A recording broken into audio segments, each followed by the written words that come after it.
Oh dear, what have I done there? That's great. So I've done the wrong one on the when I first started the stream. I've put it on the wrong one.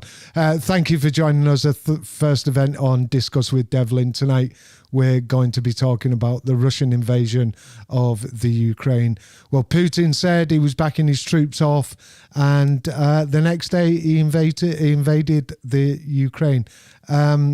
Is there ulterior motives on this? Because I personally think that that Putin just wants a Ukraine back in the motherland of Russia. He said he was going in there under the pretenses that he was protecting and keeping peace. He was going to be the peacekeeper for the two states that would, in essence, like to still be with Russia but a part of the Ukraine. Are we doing enough? Is the West doing enough? America, the European countries, the UN, are we doing enough with the sanctions? Do we need to do more? I really don't know. I just know that the situation in the Ukraine at this moment in time is not good. It's not in a good place. And I just feel that maybe we're not doing enough to help these people. 385,000 people on the last time I looked were leaving the Ukraine because they were frightened of what the Russians were going to do when they got there. And do you know what really bothers me is that, if the UN as a collective went against Russia and they, for argument's sake, went with military power, I think we'd decimate Russia. We've all got our own opinions, and I'm sure you've got yours. But what really bothers me, even though China has said that what they think Russia's doing is wrong and they think they should stop, I think if it came to it, that China would side with Russia. And that's just my own personal opinion. I'm just really, really apprehensive at this moment in time about the situation. People have mentioned World War III. It's popped into my mind because, this could happen. A superpower like Russia, maybe is getting together with another superpower, which is China. And for me, there's only one other real superpower, and that is the United States. And I don't want to see this shit. I don't want to see, these people fighting, for, in essence, to be the biggest superpower, because I think that's what sometimes it all boils down to. Putin's got big feet and he's stamping them. And I think, he basically threatened the West, that he said if we'd get involved, then we would see circumstances that we have never seen before. And I'm pretty frightened of that. I don't know if maybe he's testing us, seeing if we'll do anything. But that's a thing that we're going to discuss tonight. Like I say, the first stream on Discuss with Devlin, we're going to discuss Russia invading the Ukraine. And tonight I've got one of my friends on that's been a panel member for a couple of years now, and it's Stealth Slicer, and he's been watching this very closely. Good evening, Stealth. How you doing, mate? Hey guys, I'm doing well, thanks, Devlin. It's nice to see everyone here. Wish it could be under nicer circumstances on a nicer topic, but unfortunately this is the way things have played out. Mm-hmm. What are your thoughts on this, Stealth? I mean, I know you've actually been following this, this situation. But what do you think he's up to? What do you think Putin's motives are for all this? Because I'm sure you've seen in the news that he said, the two, I'll call them annexes, that say that they want to be a part of Russia, and he's gone in there saying he's protecting them. What are your overall views? I mean, we'll get into the nitty gritty, but what are your overall views about this situation, mate? Well, I think that's two separate questions. But I'll answer the first one first, which is Sure. Why do we think Russia's gone to Ukraine? And I think it boils down, obviously, I can't say with any sort of accuracy. I can just sort of assess what I can find out and then draw my own conclusions there. One is obviously the vocal one that Putin has always been saying, which is NATO's westward expansion. And a lot of people don't really get why this is so significant. And the reason why it's significant is because geographically, when after World War II, when NATO was created, when the Soviet Union Yeah. had the Warsaw Pact, the front line was Western Eastern Germany, and it's a lot easier to defend Western Eastern Germany compared to Far Eastern Europe. And the reason why that is because there's something called the Great North European Plain, I believe it is. And essentially, what that is a geographical feature where primarily flat land of it's essentially open space. It's perfect warfare country, basically. And that stretches from essentially Germany all the way out into Russia. But the thing is, Germany is the thinnest point. It's the thin end of the wedge, whereas Russia is the wide end of the wedge. And obviously, it's a lot easier to defend the bottleneck than it is. So you're thinking a lot of this is strategic? No. I'm just saying this is one of the two reasons. Right. Okay. And the issue with this is right now you have essentially Russia is backed up against Belarus and Ukraine. If it remains as such, that pushes that front line westward, right, which keeps them at bay somewhat. But if Ukraine was to stop being neutral and join NATO, which they've been attempting to do, that makes Belarus a salient, and that is an incredibly hard thing to defend. It also puts NATO on Russia's border, and it also pushes Russia's line of defense essentially all the way back to their borders, and that's something Putin's been saying for a long, long time. So that's because it has, and I've seen him say that, and he's reiterated. I think that's why he's so staunch. He's saying, no, hang on. This is the situation. The West are not listening, and I understand because I remember seeing something that you just mentioned there, Stealth, that you've got to look at it. I mean, if we're going to have this conversation, we're going to have this discussion in a proper manner, then we've got to look at both sides of the story. And yes, I can see that Putin is getting pissed off is probably the best word I can say it with, because the UN, that sometimes can be a bully, by the way, is pushing him into his, and I will say it, even though you said no, strategic territory. Well, I didn't necessarily say no. I just said that is one of the 2 points. The second one is I want to remain very neutral. I want to remain very open-minded because I have no idea what's going on inside the Kremlin. But the other one is economic related. And just to start with, we all know that Russia is a petrostate. It sells a lot of natural gas. It sells a lot of oil. That makes up, sales of that essentially make up roughly half of the actual Russian government budget. And also, I think about a third of the actual Russian GDP, which, by the way, the entirety of Russia, its economy, is only slightly stronger than Spain's. So that's something to keep in mind. And of course, who is the number one buyer of all this Russian oil and gas? Europe. And in order to do that, you need pipelines. So you lay pipelines from Russia to Europe. As part of that, you go Germany, through in effect. Exactly. As part of that, you go through Ukraine. And Ukraine is having Russia pay a tax to move that gas through. It's paying tariffs. It's just and why shouldn't you, though, at the end of the day? But, I mean, looking at both sides of the story, you should. I mean, if you... Or some sort of deal where you come through my country, you're going to pay a tariff, or we get... some sort of percentage of whatever you sell to, the whole of Europe. Because apparently, I believe that Germany take 40% of gas from Russia. Yes. Maybe I'm wrong, but I believe it's something massive like 40%. Yes, and you're getting towards a point, the end point that I'm trying to make, which is in 2012, Ukraine was under control of a very pro-Russian government. I'm not going to say they're a proper government because they were. But they were. I'll say it. They were. They were. I do not know enough about Ukrainian politics around 2012 to actually say that is what I'm saying. They were pro-Russia. I don't know if they were puppet governments. They were brutal, by the way. We were just having a conversation about this before we came live. But essentially, 2012, Ukraine had some very interesting developments there in the field of petrochemicals, which is that deposits of shale gas were found in Ukraine, and a lot of that was found in the Donbass region and in Crimea.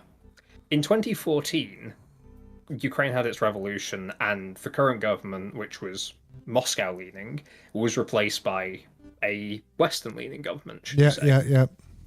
And that started alarm bells ringing Which suited the UN, which obviously pissed off Putin. Because Ukraine, pretty much overnight in the span of 2 years, had gone from being a country which had no petrochemical industry to the 14th largest Shit. petrochemical reserve Don't say in the world. Shit. It overnight had all of these resources basically found, but it didn't have the economy, it didn't have the technology to exploit these. But that was then, Western companies starting getting involved. Fuck. Stealth, can I just pop to the chat there? Just want to say good evening to Slavic, Techno, King Speedy, I believe that's Josh. How you doing, mate? And Silver. If anyone's watching the stream tonight, we had one or two technical issues about getting on Discuss with Devlin. So if you're watching this on the Restless Natives channel, which is a gaming channel, obviously, I had to do this to get me set up on Discuss with Devlin. So if you could pop over to Discuss with Devlin so we could get some sort of traffic over there. Steak, how are you doing, mate? But yeah, we'll carry on with this. So go on, in that period, Ukraine ended up finding out that it has significant petrochemical reserves, which were then supposedly they started working with Western companies to see about extracting these. But because of that, that means that suddenly Russia's monopoly, essentially, on petrochemical sales to Europe would be threatened. And then what happened in 2014, once that entire shift happened, Russia took Crimea and cut off 80% of Ukraine's offshore petrochemical reserves. It then also started getting involved in the Donetsk region with Donetsk and Luhansk, which is where the other significant reserve is. I'm not saying that is the reasons. I'm not saying that that's wholly accurate because I don't know.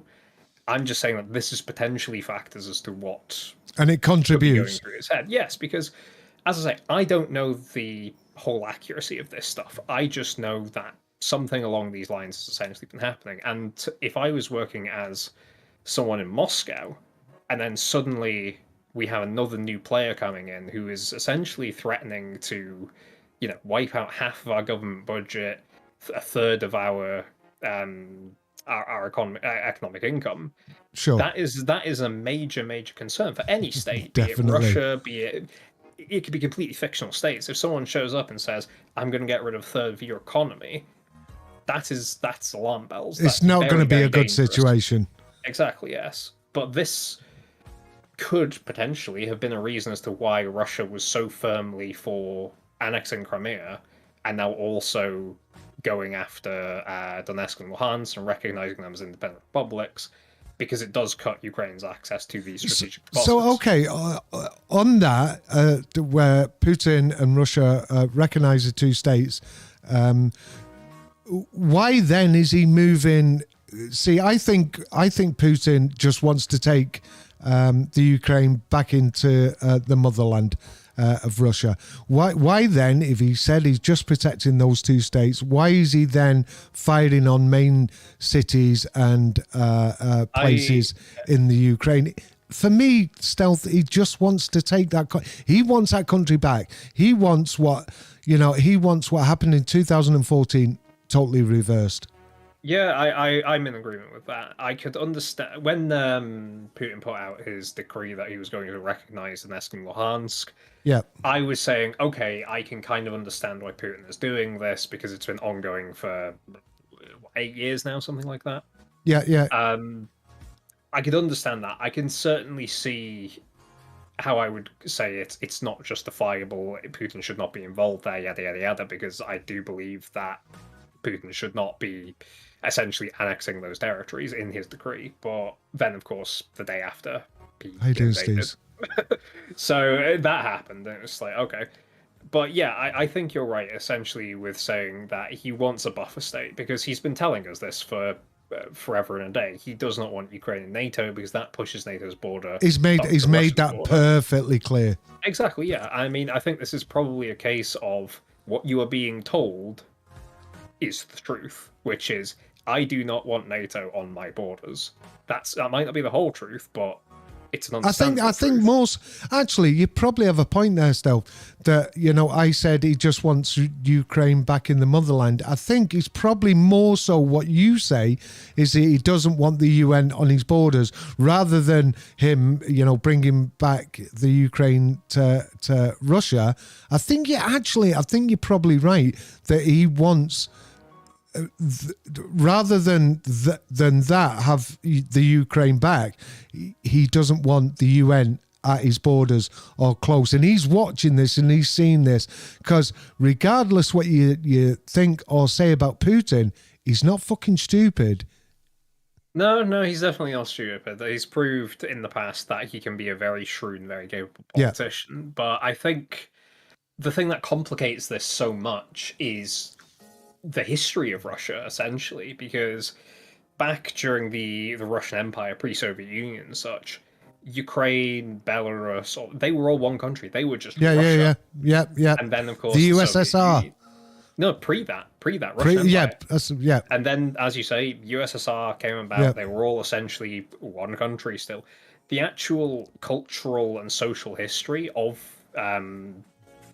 Far Eastern Europe is incredibly complex because it goes back as far as like the Kievan Rus, and I think that was like the 1100s or something like that. Right, I'm not going back that far. Long time, which is where Putin has come up with his justification of I'm invading Ukraine to protect ethnic Russians and such like that, because he's not wholly wrong in saying that, because many other countries would do that.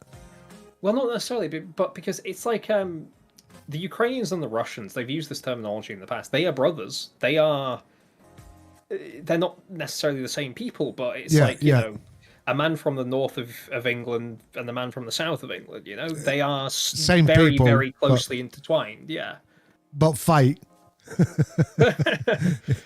Definitely. It's incredibly intertwined and complex social and cultural dynamic that exists between Ukraine and other Baltic states and Russia, because if you go back far enough, the concept of them doesn't exist. They are just Russians, basically. Yeah.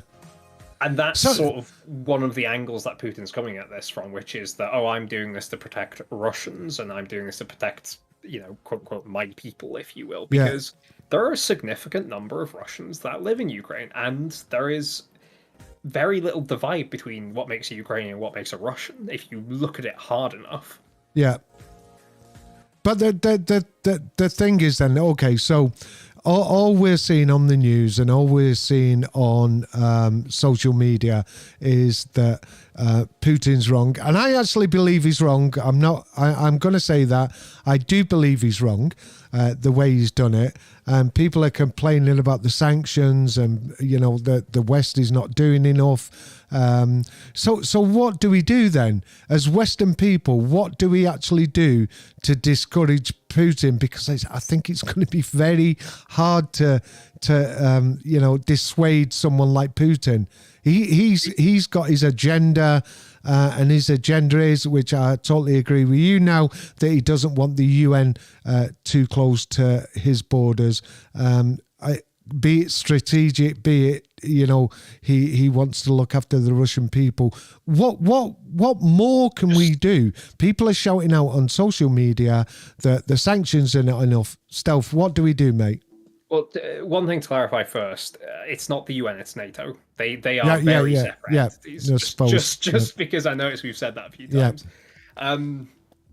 He doesn't want anyone on his borders. But as for what we can do, we're doing what we can do. Essentially, we need to, or I should say, we could continue to review these sanctions, and we could continue to explore non-militaristic options with regards to actually putting hurt on the Russian economy and putting hurt upon Russian oligarchs and Russian politicians, and see how that will influence the outcome of this.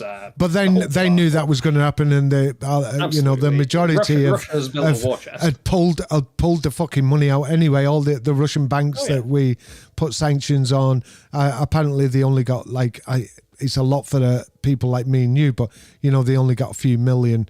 Because they got rid of all the money before the sanction happened. To put that in perspective, the Russian ruble is now worth less than Robux, which is something. But yeah, this is the thing. A lot of people are saying we need to do more, we need to do more, we need to do more. But you need to also remember that we're dealing with Putin here, and we're dealing with, as you say, a military superpower. We can't. I've seen some people demanding that we put boots on the ground in Ukraine, which is absolute insanity. We should not. Think the same. I find it absolutely horrific what's happening in Ukraine, but NATO cannot put boots on the ground in Ukraine for two reasons. One, Ukraine is not a member nation of NATO. Have they not got a special privilege, though? No, is it something that's just something before? Else. I'll get into that. Cesar, how you doing? Ukraine is not part of NATO. Therefore, NATO has no business deploying its ground forces in Ukraine. It is absolutely... obligation. Exactly. It is absolutely out of the question for NATO to go across the border with their own forces.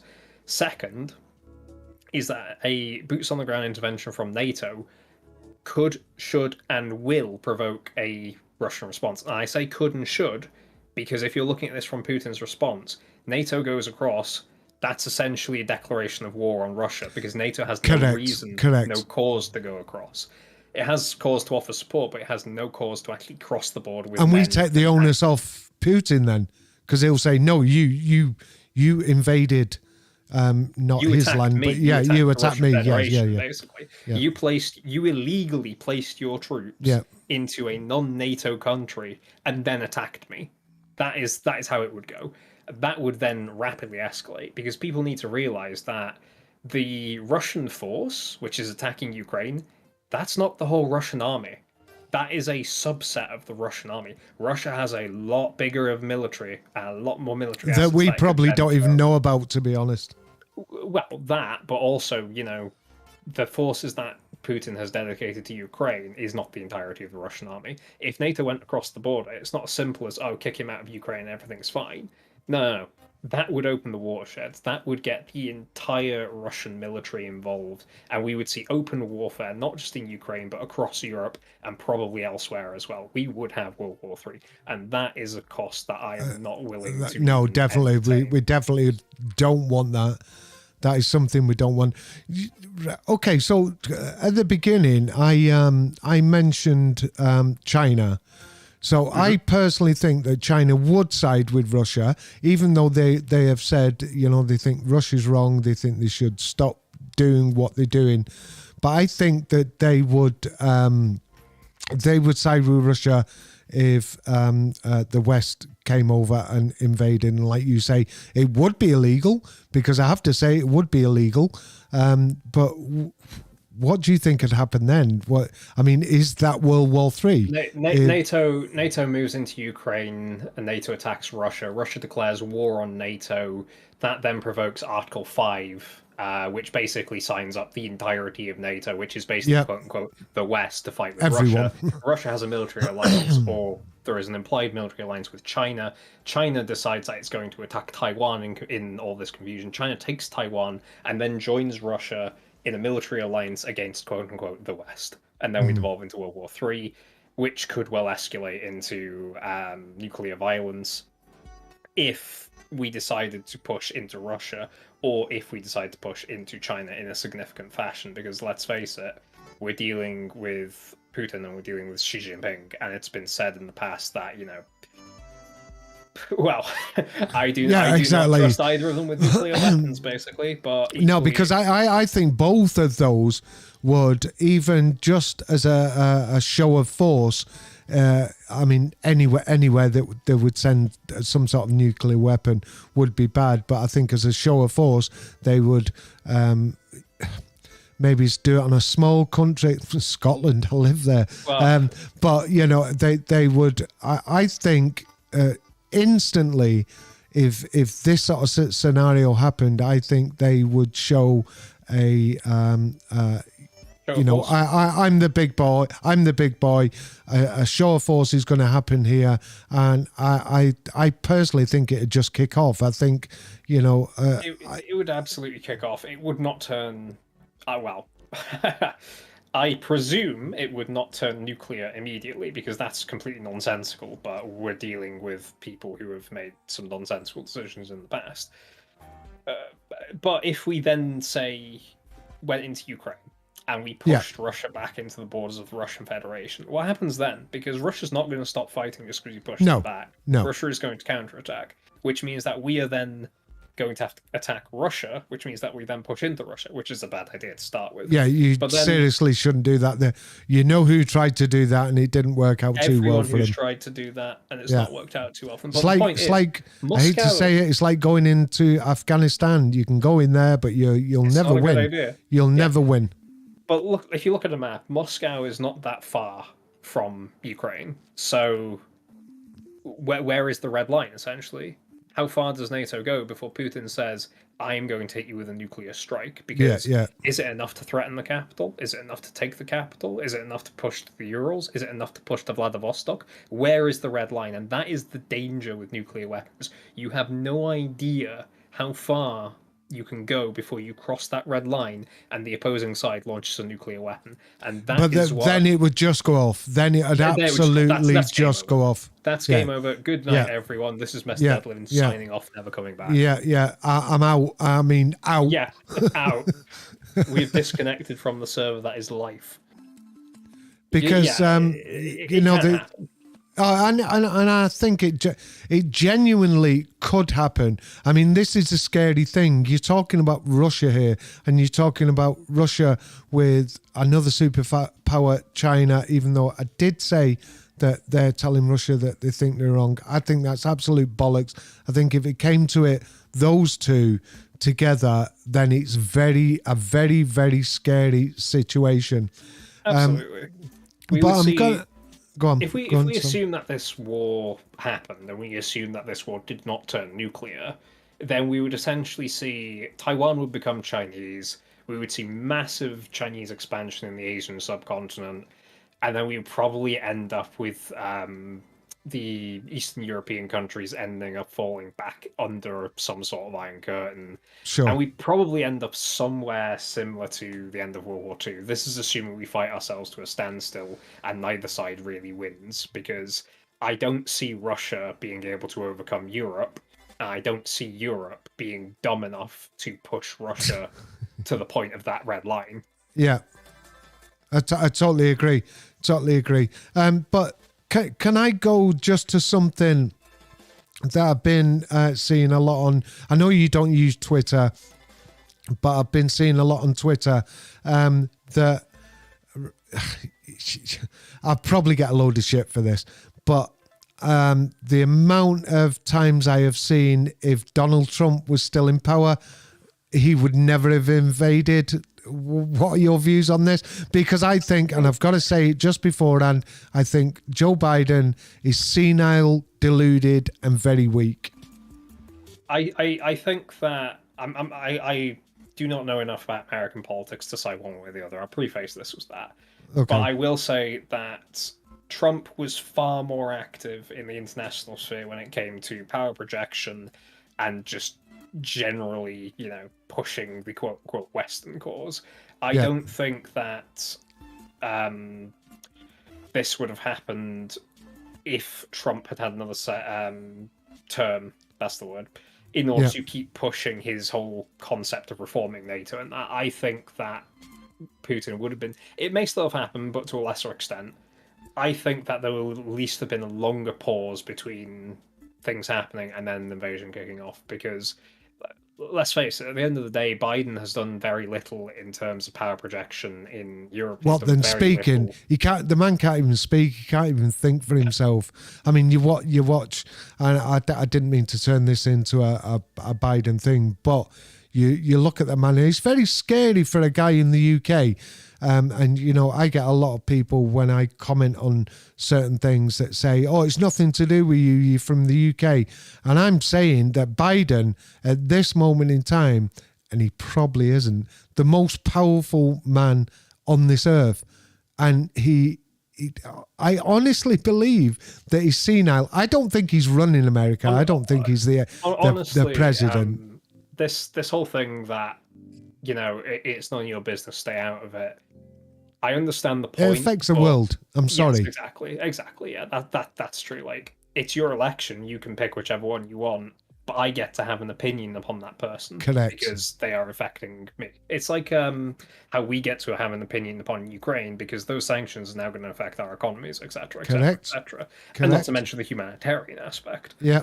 But to go back to the original point, Biden has done a lot less in terms of unifying NATO, pushing NATO's agenda, and essentially power projecting into Europe and such. Is if you compare that to Trump, he was going around the NATO member countries and verbally berating them, saying, "You're not spending enough. You're not doing enough for defense. You're not doing this. You're not doing that. You're not doing the other."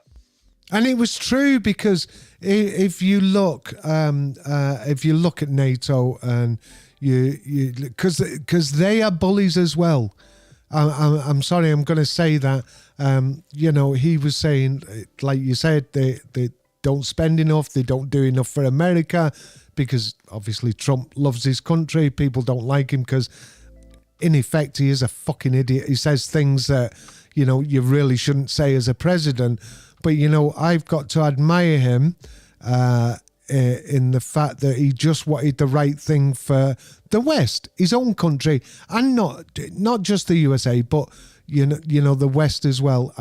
And I know he's got slagged off, and I know I'll get slagged off for this, but for me, I see Trump as a dishonest, honest man, if that makes any sense. I get what you mean, and this comes back to this whole thing of we don't get a say in who is president, but we get to have an opinion of people. It doesn't necessarily mean we're a Trump supporter or we're a Biden supporter. Yeah, correct. We physically can't be either of those things. We're not American. We don't have votes. We can simply have an opinion upon them. And at the end of the day, I don't think that Trump nor Biden were amazing leaders of the US. I think they both had flaws, and I think they both had positive points to them. At the end of the day, you're never going to say this candidate is right, that candidate is wrong, this one is this one is the other. Everyone is going to have positives and negatives, and it comes down to how do they stack up? What is the positives to you might not be a positive to me, and vice versa, and things like that. I mean, let's pick a universally hated point from each of them. Biden was hated for his handling of Afghanistan, but Trump was hated for upping just the number being of troops in Afghanistan. It's like, which way do you want it? You can't have it both ways. It's very, very difficult. You have to be able to separate political support from personal opinion, and sadly, the vast majority of the internet, i.e. Twitter, can't do that. So how does, getting back to Ukraine, how does this all pan out? Because today Putin said, he's willing to talk. They're going to the Belarus border, apparently, but Putin's made it perfectly clear that he will have talks and he will try and deal with this situation. However, on the understanding that the Ukraine out and out just surrender. What are your views on that? The first round of peace talks is purely theatre. They are going to fail.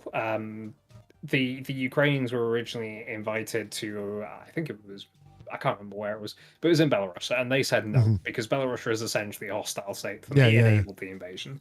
And then they said, all right, we'll move to the border. They agreed to that.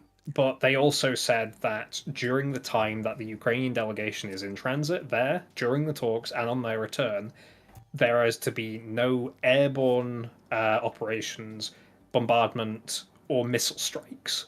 There have been missile strikes while the Ukrainian delegation is in transit. So that's already thrown out the window. Sure. But I genuinely see these talks being the Ukrainians show up, the Russians make their absolutely absurd demands that they've already made.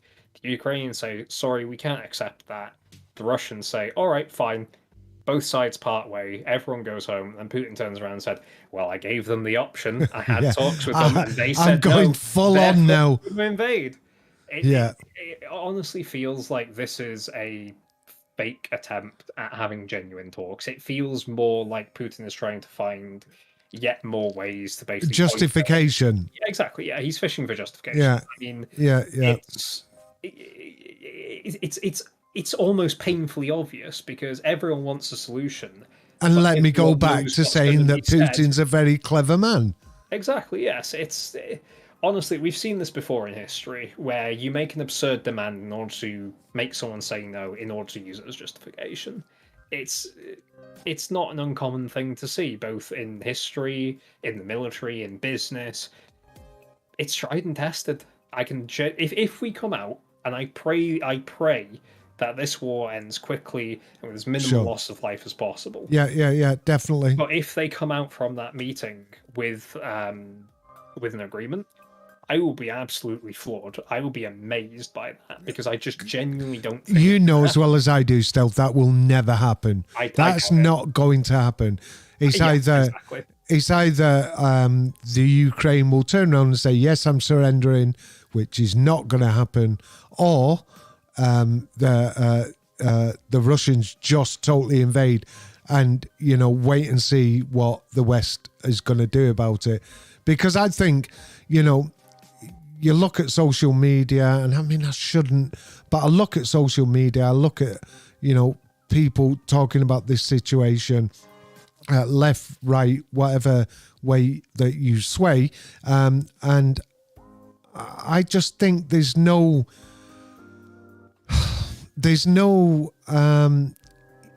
easy way that this is going to get resolved. I think there's going to have to be something really, really bad happens before something really, really good happens. Oh, absolutely. I mean, when this all kicked off, I was speaking to a few of my friends who are a lot less, actively investigating that. But it was like, well, what's going to happen? What's going on with it? And I actually quoted, or paraphrased, the movie Fury, where Brad Pitt, tanks. It will end one day, but first, a whole lot more people have got to die. Yeah, that's what's going to happen. Not a good thing, though. No, not at all. But this conflict is going to continue. A lot more people will die, and then it will end. So, do you think this is going to be a long sort of situation? Do you think there's going to be like many standoffs? Do you think the West will get involved? Do you think we'll let they'll let and see how it sort of pans out, or do you think they will make some sort of decision where they say no, we're not going to have this and move in? It's very scary. And there's a lot of things going on in my head about this situation. I really don't know where it will go, and that's why I'm glad you came on tonight. And there's people chatting in the chat there. How do you think this is going to pan out for you personally? Best case scenario, Ukraine continues to resist. Ukraine shatters the illusion that Russia is an unstoppable juggernaut. Ukraine is ultimately defeated by Russia, but Russia's image is tarnished forevermore because up until the Russian invasion of Ukraine, everybody was terrified of Russia. Actually, Cheeky said something. If you look at what Cheeky said in the chat there. Don't like NATO being next door to Russia. A silver ever since the nation. Yeah, it's a fair point because NATO being up against Russia's border. And we were talking about that previously, about 15 minutes ago. Yeah. But anyway, go back to the question. Yep. Russia invaded on Thursday. It is now Sunday. The Ukrainians are fighting back. The Ukrainians are still in control of their capital city. Very much so, apparently. They are still in control of their second city as of day 4. This is not going as quickly as many people predict. Putin thought it would go. The Ukrainians are fighting tooth and nail for their country. Yeah. And that has, in my opinion, significantly damaged this perceived aura of invincibility that the Russian military had. It was always that great looming bear that was just waiting to come across the border and would sweep everybody in front of them, but it's not happened. No. Granted, this isn't the full might of the Russian army, but Ukraine, a small, economically weak country, has fought back and has repelled the Russians held them at bay 4 days. 4 days. Yeah. That is a long time. A very long time for superpower. a so-called superpower. Yeah, correct. Yeah, exactly. And this then leads me to the conclusion that ultimately Ukraine will fall because it's going up against Russia, and it cannot have external boots on the ground. Not going to happen. But ultimately, I think that this will be quite damaging for Russia because there are protests across many, many Russian cities. There are thousands of people who've been arrested for participating in those protests. The aura of invincibility around the Russian military is going to be severely impacted because we're seeing Twitter feeds of burning Russian tanks. Yeah, correct. Sadly killed infantrymen on both sides. We're people seeing protesting in Russia itself. Yeah, they're not bothering. The gulag means fuck all at the moment. If the people uprise, if it gets big enough, the people uprise. Then that's where I think, because it's happened in Russia before. If the people uprise, Putin needs to fucking behave himself. And at a point, I'm sorry, Stealth, to just butt in. At a point, a few years ago, I actually admired Putin. I thought he's a strong man. He's got good values. But you know what? That's gone for me at the moment. Yeah, and this is exactly what I'm saying. Like the illusion of Russia and what Russia was built up to be over the past 20, 30 years since Putin came to power has been heavily impacted by this war. And of course, these sanctions are going to be massively impactful on the Russian economy. And what causes the death of empires? The death of their economy. This is crazy. This is the result of this war is going to set the precedents for European politics for at least the next generation. And I don't know which way it's going to go, but one thing that I am fairly confident in saying I think will happen is that Ukraine will fight tooth and nail, but it will be a valiant defeat. Russia will take Ukraine, and then some sort of peace agreement will be hashed out because Ukraine. So what do we do as the West then? Because everyone's outcrying, everyone's going on that we're not doing enough. What do we do then? What we do as the West is we do exactly what we're doing. We push for sanctions. We deal with military situations as they come up. And we as the ordinary people go out on the streets and we show our support for Ukraine, essentially. That is what the West can do. That is what the West is doing. But so then, in a scenario then, Stealth, that they have took Ukraine, so what happens? Do we go, I'm going to wave a flag and please give Ukraine back to the Ukrainian people? It's not going to happen, mate. So in that case, you have to reevaluate what happens when we get to the end of this conflict. But right now, that's all we can do because, as you say, we can't put boots on the ground. I actually agree with you, Stealth. I'm just as the host. I'm just asking different scenarios. Yeah. I actually totally agree with you. If we put boots on the ground now, that's World War III. It shouldn't happen. That shouldn't happen. Exactly. If Russia takes Ukraine and then we go, no, we're not having it, and we put boots on the ground in Ukraine, that's World War III. We cannot put boots on the ground in Ukraine. It's just not going to have a good outcome for anybody. Okay, so I say we need to in the same breath then, in the same breath, Stealth. So they take Ukraine and we say, okay, we can't put boots on the ground. We can't do anything. Let them have Ukraine. Let's look back a long, long time ago. So just for argument's sake, let me clutch an era out of the 40s, 1940s. Okay. So what do we do then? They've took one country. Do we let them take another country and say that's okay and take another country? Because we're saying we should, NATO shouldn't be on their borders, and Cheeky had a really good comment there. Should we let NATO do like we were saying, subliminally, I can't say that word, embrace other countries just to get on the border of Russia? Or should we just let Russia do what I think they're doing at the moment and then hope they won't go, for argument's sake, to Poland next and blah, blah, blah, and blah, blah, blah. If I'll address the one point first, which is what happens if Russia does this to other countries, and that is a significant worry right now because right next to Ukraine is Moldova, and Moldova currently has a breakaway friend of ours. is Yeah, there? Chris. Moldova currently has a breakaway state of Transnistria attached to it, which is Russian aligned, just as the Donbass and Luhansk regions are. So there's a lot of worry that Moldova is a potential second target. I don't know. I can't say. It's way too early in the day to actually make Possibly, though, any it's sort of- there. It's there. There's a possibility, absolutely, but Yeah. we don't know. But this is the thing.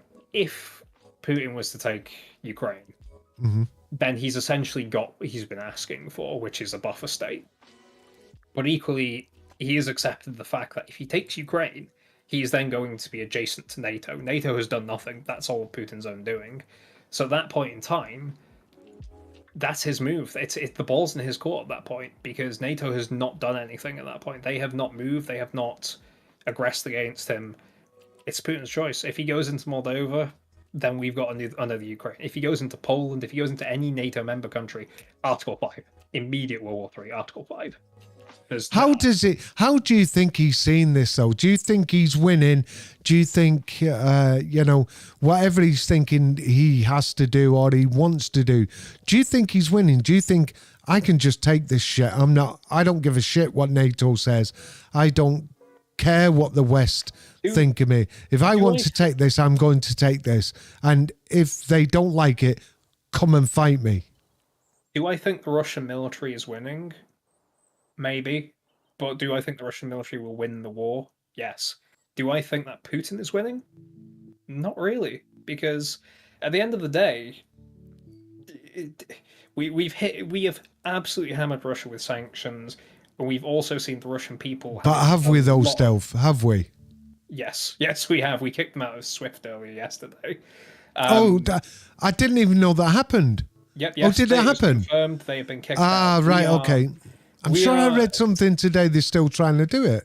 Nope, it's been done. It's been confirmed that they are going to be removed from SWIFT. Okay. We are hammering their economy, and it's only going to get worse for them the longer this goes on, which is why, as I say, the fact that Ukraine is resisting is essentially pushing. The longer Ukraine resists, and the longer Ukraine can hold off the Russians, the worse things will get for Russia. Putin needs this war to be over as quickly as possible, and the best thing that Ukraine can do right now is to hold them off. Hold out as long as possible, because the longer they do that, which they are, absolutely, the longer they do that, the longer those sanctions are going to be rolling for, and that is going to snowball. Essentially, it's going to keep getting bigger and bigger and bigger. And the other thing is, the perceived might of the Russian army is going to get smaller and smaller and smaller, because every day, every hour that the Ukrainians hold out against the Russians is proving to NATO that Russia is not as powerful as they thought they were. Because in NATO's mind, and in the minds of a lot of people in NATO countries, Russia was this massive juggernaut who would just. I don't think they've shown the big guns yet, though. No, I honestly not. don't think. This is not. And I think you said this before, Stealth, that you've not seen the Russia or the amount of people. You've just seen a token amount of force going to the Ukraine. This is not Papa Bear. This is Son Bear, basically. But the thing is, you need to compare it. Russia had all of this equipment and is essentially a superpower, and tried to take on Ukraine, and they've shown that they have made significant strategic mistakes in doing this. That in and of itself is enough to get people thinking, and people who understand military theory will see that and certainly say, this has given us significant insight into the Russian army and how it works, and their preparedness, willingness to fight wars, ability to fight wars, etc., etc., etc. The glimpse that this has given us is incredibly useful to NATO military planners. I don't know exactly how. I think in a sense this has been a really bad mistake by Russia, because they've what's that word? Chinks in their armor. They have gone into. They thought they would just walk over the Ukraine. It's not happened, and the West are going, rubbing their hands together, thinking, actually, you're not the big dog you thought you were. Exactly. We have heard Russia's bark. Now we are seeing Russia's bite, essentially, and NATO is waking up. But I don't think we've seen it all. I honestly don't. No, absolutely not. But they've got a lot more. NATO is essentially seeing what the other side is like, and that is very important, because, as I say, if you spoke to most people about Russia at the turn of the 2000s or 2010 or whatever, most people would say, "Oh yeah, I'm terrified of Russia because they can sweep anybody aside in front of them." But if you spoke to them now, especially people sort of in the know with governments and NATO and that, Russia has shown that, well, Ukraine, I should say, Ukraine has shown that Russia isn't as invincible as it likes you to believe, because a comparatively tiny nation with a much smaller military, a much smaller economy, Holding them off. hold them off for 4 days, 5 days. That's 6 a lot. days. People Who wouldn't knows? think that's a lot. That's a lot. If you're going against a superpower, you've got a tiny little country that are holding a superpower off. Because this is the thing, war is a completely different state of being. It's like a game of chess. People think that, oh yeah, it's just a weekend. You think about your usual weekend. You sleep in, you go to town, you might have a pizza on the Friday night, whatever, and it's all gone in 2 minutes. You're back at work on Monday. But in terms of war, 4 days is a long time. It's a long time, especially when you consider that the forces on Ukraine's border, the way they've invaded and the strength in which they have invaded. Yeah, honestly, when I saw the news that Ukraine had been invaded on Thursday, I was thinking this is going to be over by Saturday morning. They are going to sweep in, and Ukraine is not going to be able to mount a capable defense, basically, come the weekend. It's the end of the weekend, and Kiev is still in Ukrainian hands. It's surrounded, but it's still in Ukrainian hands. Correct. And I think the race of people that the Ukrainians are, I think they will go to the last man. Even the ex-Miss Ukrainian, the Ukrainian ex-Miss World, whatever it is, from 2015, bitch had a fucking Kalashnikov saying, "You come to my country and I'm gonna kill you." This cheeky. Is... Just want to say, cheeky. You can always get Polish vodka. You can get Swedish vodka. Don't worry about the vodka, mate. Oh yeah, vodka's fine. But this is the very, very sad human element of it, which is I was looking through. I'm keeping up to date with the war, so I'm looking through various sources basically. But I've seen photos of, chat. Think of your grandmother. Think of the lovely woman who stays at home. Perhaps she's still got her husband with her. She's the woman that you've always been given to when you were a child, when you were, your parents weren't able to look after you. You went round to Nana's, and it was good. It was happy times. I'm now seeing those old women with Kalashnikovs, not because they want to have Kalashnikovs, but because they have decided I need to fight for my home. And I'm reading story. I saw one that really did touch me. There was a family who was taking cover essentially, and the son had basically put up a story saying, "My grandmother just told me that, when they were like 5 or something, they were hiding in Ukraine from Nazi soldiers. Now they're 80 odd, 90 odd, whatever, and they're hiding. And they're doing the same. Russian soldiers." Yeah, correct. And this who at that time were with Russian, the Russian soldiers against the Nazis. Yeah, but this is the horrible reality of war, which is old people. It's sad. It's really sad. I think war doesn't discriminate. It will kill you. Correct. I think in 2022, it's a really sad situation, Stealth. I think we shouldn't be here. The situation that's happening now shouldn't be happening. I don't know how it's happening, but let's finish off by trying to explore how do we end this? Do we leave them to deal with it, or do we have to impose more sanctions? Do we have to get them to talk away from the likes of Belarus?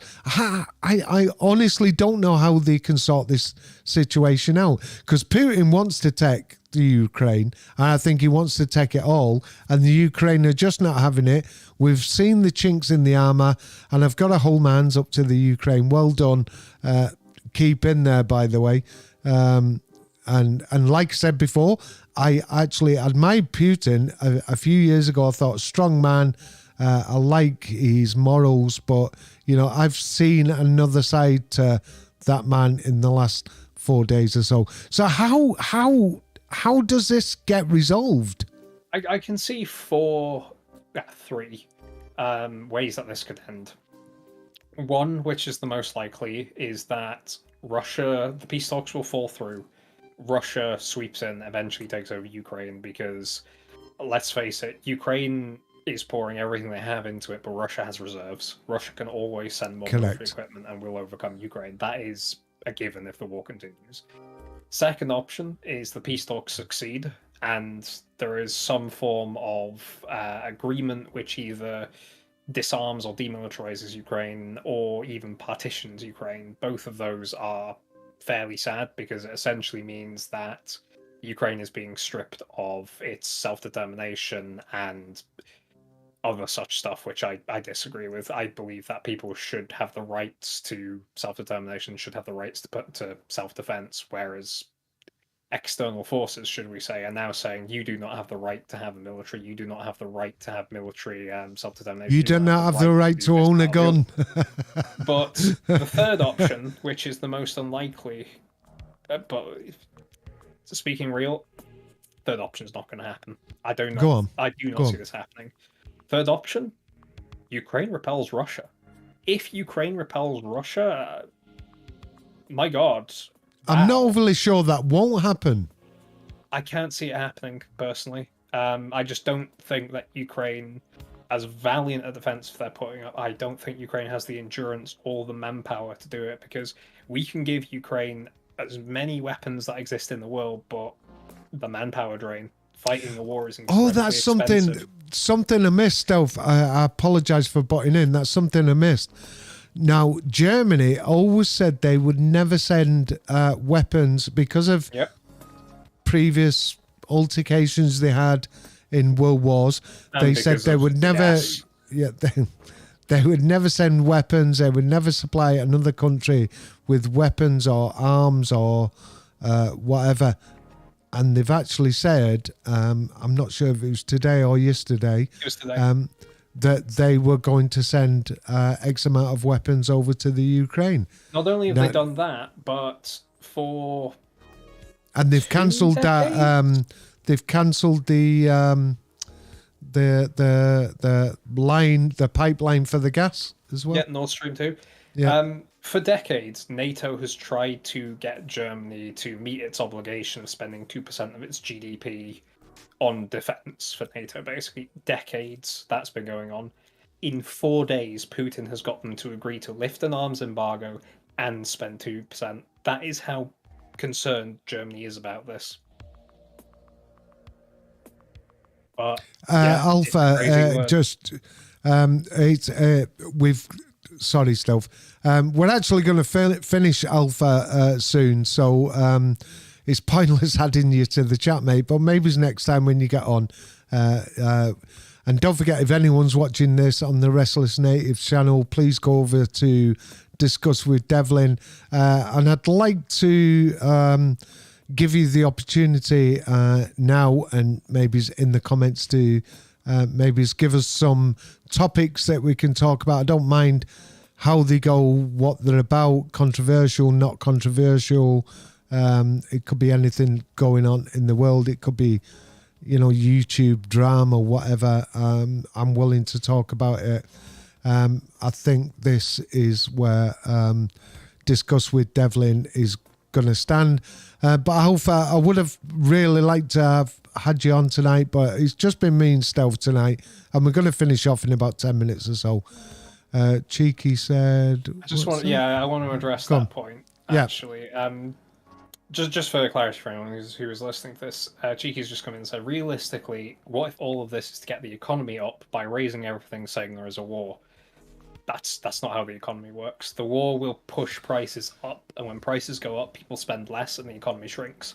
You want the opposite of this. That's why it's so bad. Yeah. That's why it's going to affect everybody, including... See, this is the thing. People just think, oh, we're going to sanction Russia and it's going to affect Russia. No. We're going to sanction Russia. Russia has already imposed restrictions upon upon European countries, this is going to be bad for both of our economies, Europe and Russia. Yeah, we're going to be in trouble as well. Absolutely. And America. Everybody, basically. We're all going to be in trouble because of this. Everything, not everything, but, you're going to see a real change in the economy. Yeah, yeah. And that's on top of COVID. Yeah, we just got because COVID disappeared now. I think it's actually disappeared. We get a conflict, or is it a conflict? Is it a war? Is it just an invasion? I don't know, Stealth. I think COVID's disappeared. Oh yeah, like I don't think people are going to be reporting on COVID for a long, long time now. I mean, as long as this is going, it's going to get headline news, and COVID's going to be relegated to second fiddle. Are you fully jagged? Or are you one of these not people that don't get I've been jabbed. Yeah, same. And I just want to say, I mean, it's totally irrelevant to the topic tonight, but people, if you want to get jabbed, you get jabbed. You want the vaccine, get it. If you don't, you don't. Don't fucking fight about it because you look like children. Do you know what I mean? Hello, Felix. That's my stepson, actually. Hey. But we're just going to finish off. Where are you, by the way? I've not seen you or heard you come in tonight. Have I got the house totally to myself tonight? Jack's away with the girls' weekend. She's back tomorrow. And that's why I could actually talk about serious conversations like this. So we really, at the end of the day, we feel for the Ukraine, but as normal people who have discussed this situation, we really at the moment still don't know what we think the outcome is going to be. The point of, from what I've gleaned, the point of discussing with Devlin is not to say we want this or we want the other. The point is to objectively discuss stuff, and that's exactly what we've done. All we've done is present the facts as we understand them to be true, and we've made predictions based upon them. And honestly, I don't think this is something we can predict the outcome to. I can just propose potential outcomes. Which of those happens? No idea. What would your perfect just to finish off, and I'll give mine as well. What would your perfect outcome be? My perfect outcome would be, well, I can't say my perfect outcome without getting into my personal beliefs and such, but okay. I think the perfect outcome is for the war to end as soon as possible. Minimize the loss of human life. Because at the end of the day, yes, we can politically side with the Ukrainians, and I'm sure people will be personally siding with the Russians, but at the end of the day, I don't give a shit. I don't give a shit if you're Ukrainian. I don't give a shit if you're Russian. All I give a shit about is the fact that people are dying, and I don't like that. I do not like that at all, and I want that to stop. I don't care if it's Ukrainians dying, Russians dying, black, white, whatever you are. I just don't want people to die. Correct. I totally agree. Regardless what race, what color you are, what country you come from, we don't want this shit. Even people who lean to the right, like myself, you don't want this shit. You no one wants a war. You can have your own personal opinions.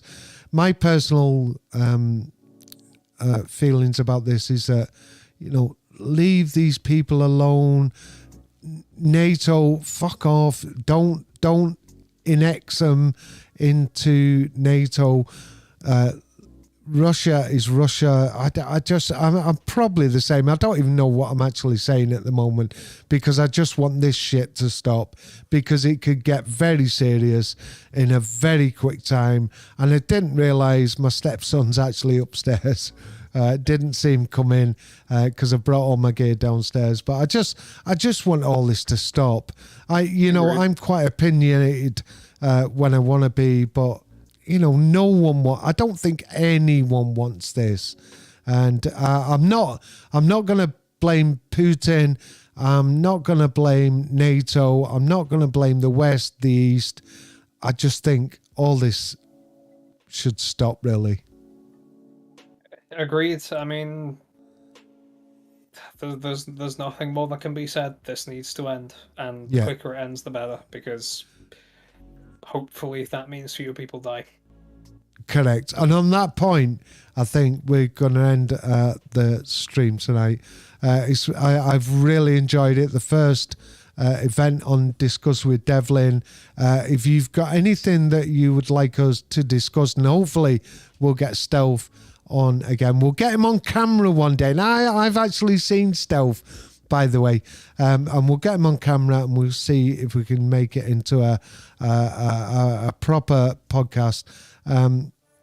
And if anyone's, like I say, got any suggestions, what you want us to discuss, put it down in the comments below, or send me a private message and I'll try to do what we can.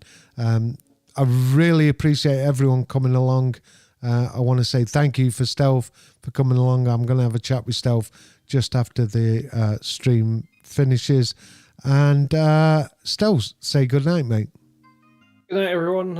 It was good to see people again. It was good to be on the panel again. I just wish it could be under better circumstances on a much happier topic. But to round that off, all I'm going to say is after you guys finish watching this stream, go to your families, realize how much they mean to you, and just be happy. Just live your lives. Just be thankful for it. And if you get a moment, take a moment to remember the unfortunate people who didn't survive the past 4 days. Thank you. Correct. Thank you, Stealth. Really appreciate you, Steg. Everyone who's joined us tonight, really appreciate you coming along. We're going to end the stream now, and I really appreciate this. This has been really good. I think we could go far with this. I want to thank Stealth for coming along, helping me out tonight. It's been really good. Catch you on the next one. Laters.